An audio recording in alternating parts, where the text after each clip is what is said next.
इसे पुलिस के डिब्बे में ले चलो। कमांडो खालिद ने बहुत कुछ कहा कि आप लोगों को गलत फहमी हुई है, मेरा पैलेस होटल के धमाके से कोई ताल्लुक नहीं है। लेकिन किसी ने इसकी ना सुनी और दोनों संतरियों ने इसे अपनी गिरफ्त में ले लिया और खींचते हुए डिब्बे से बाहर ले आए। मैं इसकी जैकेट की जेब में था। संतरी और इंस्पेक्टर इसे पुलिस के छोटे से डिब्बे में ले आए जो ट्रेन के साथ लगा हुआ था। वहां पहले से 4-5 पुलिस के सिपाही मौजूद थे। उन्होंने कमांडो खालिद को पकड़कर दोनों सीटों के दरमियान फर्श पर बिठा दिया। इंस्पेक्टर ने खालिद की गर्दन में इसका मफरल डाल दिया और बोला, तुम्हारे साथ और कौन कौन था? खालिद ने बड़े एतमाद से कहा, जनाब मेरा किसी से कोई ताल्लुक नहीं है, आप लोगों ने गलत आदमी को पकड़ लिया है। इस दौरान ट्रेन झांसी के स्टेशन से चल पड़ी थी। मुझे एक जोरदार तमांचे की आवाज आई, साथ ही कमांडो खालिद का जिस्म एक तरफ को झुक गया। मैंने जरा सा सर बाहर निकाला और फौरन अंदर कर लिया। एक सिपाही बिल्कुल मेरे करीब ही बैठा था, राइफल इसके हाथों में थी। संतरियों ने कमांडो खालिद को जरा करीब करना शुरू कर दिया। मुझे तमांचों और थप्पड़ों की आवाजें आ रही थी। मुझे सख्त गुस्सा आ रहा था। मैंने सोचा कि बाहर निकलकर इन सब को डस कर हलाक कर दूं, मगर ये सोचकर मैं खालिद की जेब में ही छुपा रहा कि मैं एकदम डिब्बे के सारे सिपाहियों को नहीं डस सकूंगा। ज्यादा से ज्यादा 2 या 3 संतरियों को डसूंगा और इतनी देर में कोई ना कोई सिपाही मुझे अपने भारे जूतों से कुचल डालेगा या राइफल का फायर करके मेरे जिस्म के चीथड़े उड़ा देगा। सारी की सारी पुलिस मुसल्ला थी और ये ट्रेन के साथ गार्ड ड्यूटी पर जा रही थी। इंटेलिजेंस वाला आदमी भी इस डिब्बे में था। जब तमांचों और थप्पड़ों की आवाज आनी बंद हो गई, पुलिस इंस्पेक्टर ने किसी संतरी को हुक्म दिया, इसके दोनों हाथ पीछे बांध कर कोने में बिठा दो, भोपाल चलकर इसे CIA के हवाले करेंगे। कमांडो खालिद के दोनों हाथ पीछे बांध कर कोने में बिठा दिया गया। ट्रेन ने रफ्तार पकड़ ली थी। मैंने सर जेब में से ऊपर करके डिब्बे का जायजा लिया। कमांडो खालिद के हाथ पीछे थे, वो सर झुकाए खामोश बैठा था। दोनों पुलिस संतरी ऊपर आमने सामने सीट पर बैठे थे। एकदम से सूरत हाल बदल गई थी। वहां 10-11 संतरी थे जो सब के सब जाग रहे थे। हर एक मुसल्ला था। मैं इन सब को हलाक नहीं कर सकता था। 2-3 को हलाक करने के बाद मेरी मौत यकीनी थी।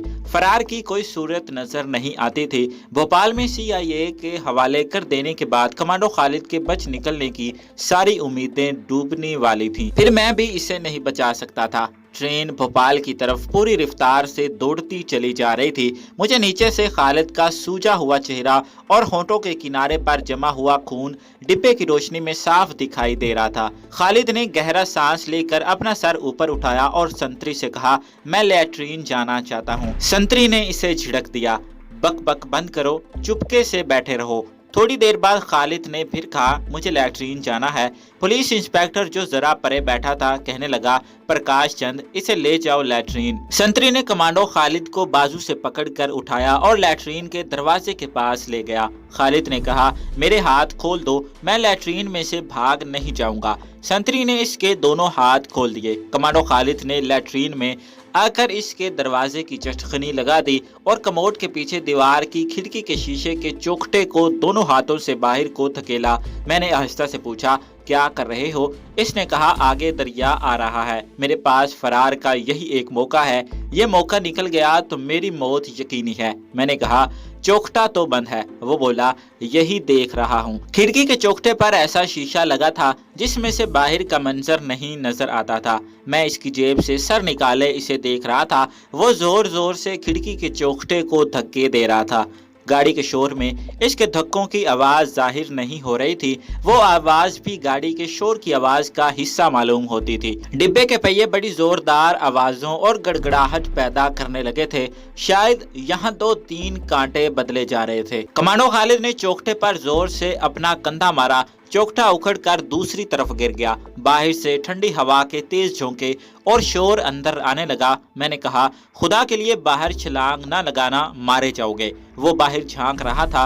अंदर मुंह करके बोला, मैं इस सारे इलाके से वाकिफ हूँ, दरिया का पुल आने वाला है। जैसे ही दरिया का पुल आया मैं छलांग लगा दूंगा, तुम मेरी जेब में ही रहना या मेरे साथ साथ तैरना। मैंने कहा, ठीक है। मेरे लिए भी कमांडो खालिद की हर बात को तस्लीम करने के सिवा और कोई चारा नहीं था। मैंने कहा, कमांडो कहीं तुम पुल के गार्डरों से न टकरा जाओ। वो कहने लगा, इस पुल पर लोहे की कैंचियां नहीं हैं, ये बिल्कुल साफ पुल है। वो लैट्रीन की टूटी हुई खिड़की में से सर निकाले सामने की तरफ देख रहा था। लैट्रीन के बल्ब की रोशनी में मुझे इसके सर के बाल उड़ते हुए नजर आ रहे थे। इतने में संतरी ने बाहर से बंद दरवाजे पर जोर से हाथ मारकर कहा, बाहर आओ, अंदर क्या कर रहे हो? खालिद ने ऊंची आवाज में कहा, बस आ रहा हूँ। इसके साथ ही गरड़ गरड़ की जोरदार आवाजें बुलंद होना शुरू हो गईं। कमांडो खालिद ने कमोड के ऊपर चढ़ते हुए कहा, दरिया आ गया है, मैं बाहर कूदने लगा हूँ। मैं इसकी जैकेट की जेब में डर के मारे सिमट गया। मैं इसके साथ दरिया में गिरने वाला था। खुदा जाने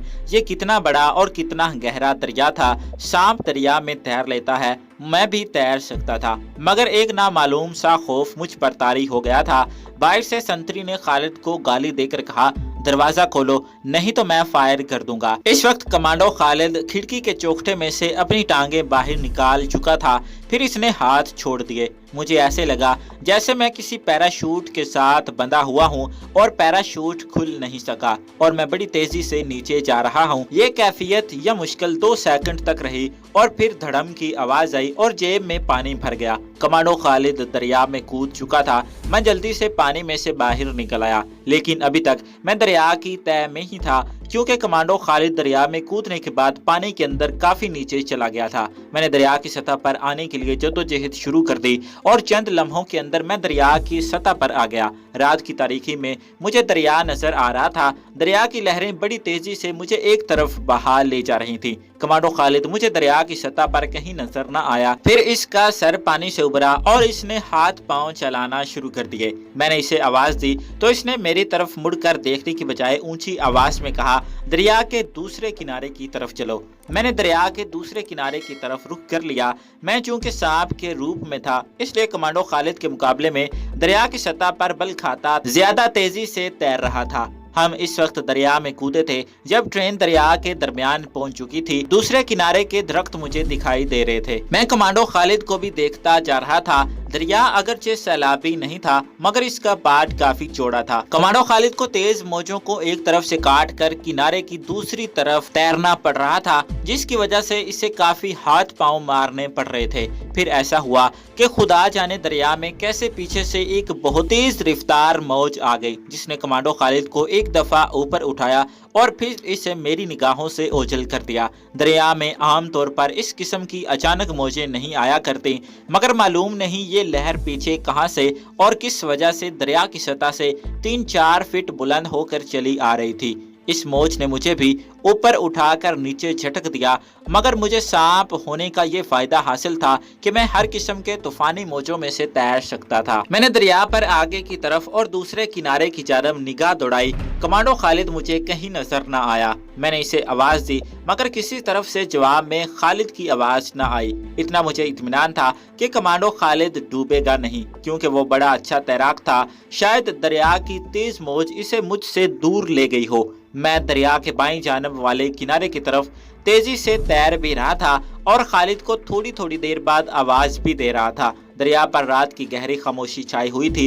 इस खामोशी में सिर्फ दरिया की तेज रुआनी की अजीब दहशतनाक सनसनाहट सी मुसलसल सुनाई दे रही थी। ये आवाज बड़े बड़े तैराकों पर खौफ तारी कर देती थी। मैं इंसान की हैसियत से इस खौफ को महसूस कर रहा था, मगर सांप की हैसियत से मुझ पर इसका कोई असर नहीं हो रहा था। मैं दरिया की लहरों के ऊपर इस तरह बल खाता सर को ऊपर उठाए किनारे की तरफ तैरता जा रहा था जैसे शीशे पर चल रहा था।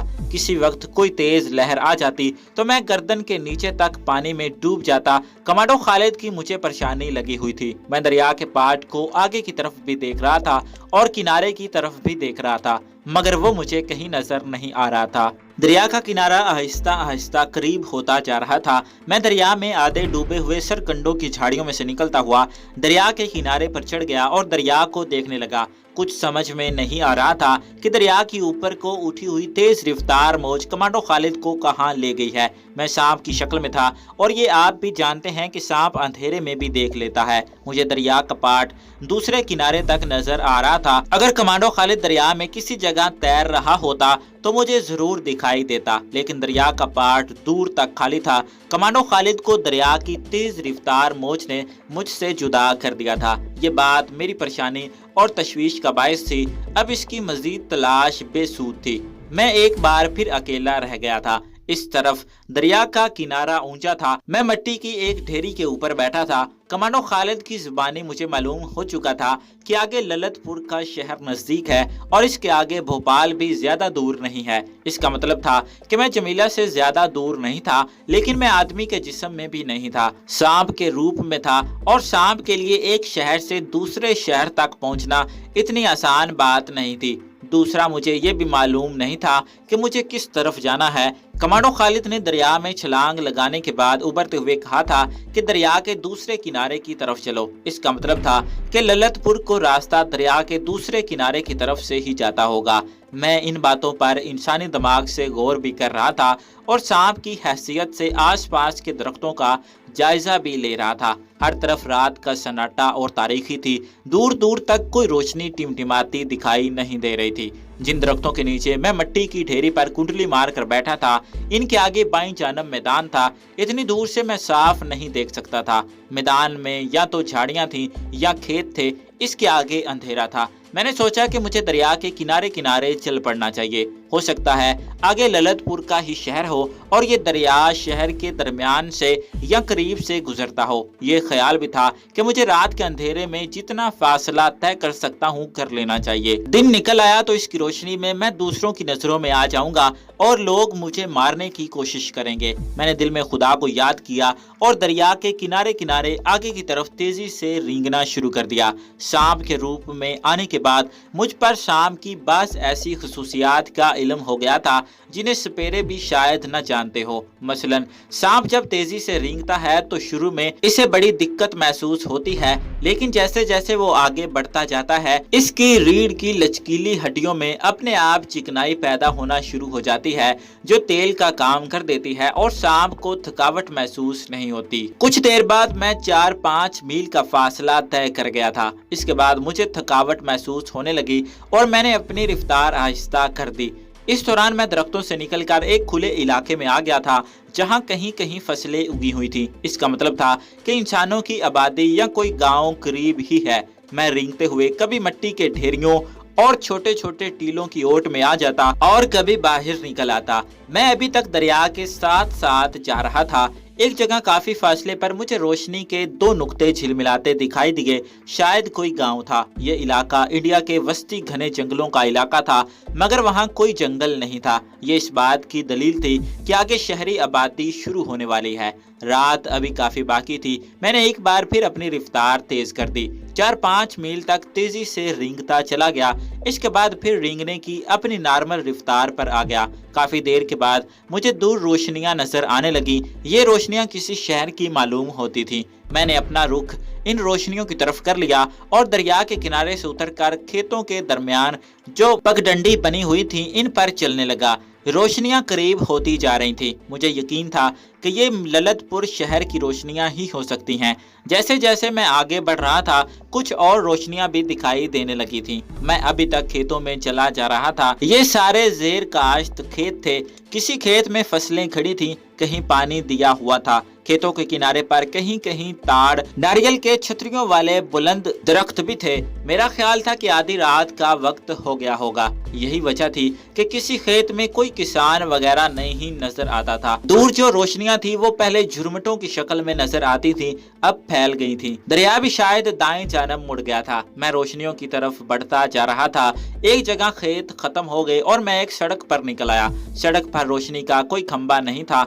मैंने अपना रुख शहर की तरफ ही रखा और सड़क के साथ साथ घास और झाड़ियों में चलता रहा। मैं चाहता था कि किसी तरह मुझे ये मालूम हो जाए कि ये ललितपुर का शहर ही है। इस तरह मुझे इत्मीनान हो जाएगा कि मैं भोपाल से ज्यादा दूर नहीं हूँ। अभी तक मुझे कमांडो खालिद की बू किसी जगह भी महसूस नहीं हुई थी। हो सकता है कमांडो खालिद दरिया से दूसरे किनारे की तरफ बहता हुआ मुझसे काफी फासले पर जा चुका हो। ये भी हो सकता था कि मुझे खालिद की बू आना बंद हो गई हो, यानी सांप के डसने के असर से मेरी ये हिस्स कुछ देर के लिए मुअत्तल हो गई हो। शहर के नाम का इल्म मुझे इस तरह हो सकता था कि शहर की आबादी में जाकर किसी दुकान या स्टोर के बाहर लिखा हो बोर्ड पढूं या कोई ऐसी लारी देखूं जो शहर की तरफ जा रही हो और जिसकी पेशानी पर ललितपुर लिखा हुआ हो। अगरचे मैं इंसान की आवाज में बात कर सकता था, लेकिन मैं किसी से शहर का नाम पूछते हुए घबराता था, क्योंकि एक सांप को इंसान की आवाज में बोलते देखकर कोई भी चीख मार कर मुझसे दूर भाग सकता था।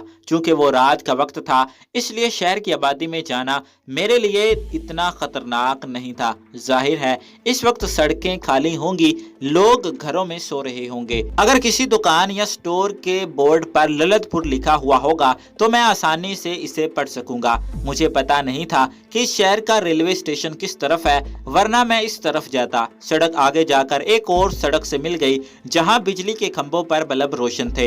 एक ट्रक पीछे से आया और शोर मचाता तेजी से गुजर गया। मैं एक तरफ झाड़ियों की ओट में था। अचानक एक बिल्ली एक तरफ से निकलकर गुर्राती हुई मेरे सामने आ गई। मैंने जोर से फनकार मारी। बिल्ली दौड़कर एक तरफ हो गई और फिर वहीं बैठकर मेरी तरफ देखते हुए जोर जोर से गुर्राने लगी। तब मुझ पर इंकशाफ हुआ कि मेरे जिस्म से वो खास बू खारिज नहीं हो रही, जिसकी वजह से जानवर और कीड़े मकोड़े और कुत्ते बिल्लियां मुझसे दूर भाग जाती थीं। ये भी शायद इसी सांप के जहर का असर था जिसने मुझे गड़े के अंदर काटा था। ये बात मेरे लिए बहुत बड़े खतरे का बायस थी। अब मुझ पर कोई भी जानवर या दूसरा सांप हमला कर सकता था। सबसे ज्यादा खतरा मुझे नेवले से था। नेवला सांप का दुश्मन होता है। सांप को देखकर इंसान की तरह वो भी इसके पीछे पड़ जाता है और जब तक इसे मार न डाले इसका पीछा नहीं छोड़ता। अब मुझे बहुत ज्यादा एहतियात की जरूरत थी। मैंने फन खोल कर इतनी जोर से फनकार मारी कि बिल्ली भाग गई। मैं शहर की रोशनियों की तरफ मुंह करके बार बार जुबान बाहर निकालने लगा। सांप इसी तरह फिजा में दूसरे जानवरों और इंसानों की बू सूंघता और इनकी आवाजें और आहटें सुनता है। अपने साथी कमांडो खालिद की बू किसी तरफ से भी मुझे नहीं आ रही थी। कहीं खुदा न ख्वास्ता खालिद दरिया में डूब तो नहीं गया, लेकिन ये कैसे हो सकता था? कमांडो खालिद बड़ा माहिर तैराक था। मैंने यही नतीजा निकाला कि दरिया में जिस मौज ने बुलंद होकर इसे उठाया था, वही मौज इसे बहाती हुई दूर ले गई है, शहर से भी आगे ले गई है। मुझे अब इंसानों और जानवरों और दरिंदों दोनों दुश्मनों से बचना भी था और शहर जाकर ये भी मालूम करने की कोशिश करनी थी कि ये कौन सा शहर है। मैं रात के अंधेरे में ही शहर में जा सकता था। मैं बड़ी सड़क के एक तरफ होकर जा रहा था। ये कोई बड़ा शहर मालूम नहीं होता था। दूर दूर मकान और इमारतें थीं जिनमें कहीं कहीं रोशनी हो रही थी। सड़कों पर भी कोई ट्रैफिक नहीं थी। बड़े शहर की सड़कों पर रात को भी ट्रक वगैरह गुजरते रहते हैं, लेकिन यहाँ बिल्कुल खामोशी थी। सड़क की दोनों जानब दुकानें आ गईं जो बंद थी। एक जगह जो चौराहे ट्रैफिक का गोल थड़ा था, जिसमें एक खंबा नस्ब था। खंबे के ऊपर एक साइन का एक चकोर बोर्ड लगा था जो रोशन था। इस पर अंग्रेजी और हिंदी में लिखा हुआ था। मैं इसके करीब गया तो ये मसला हल हो गया। इस पर लिखा था ललितपुर की मजेदार मिठाइयाँ घनश्याम जी की दुकान पर आएं। ये ललितपुर का शहर ही था। बकौल कमांडो खालिद के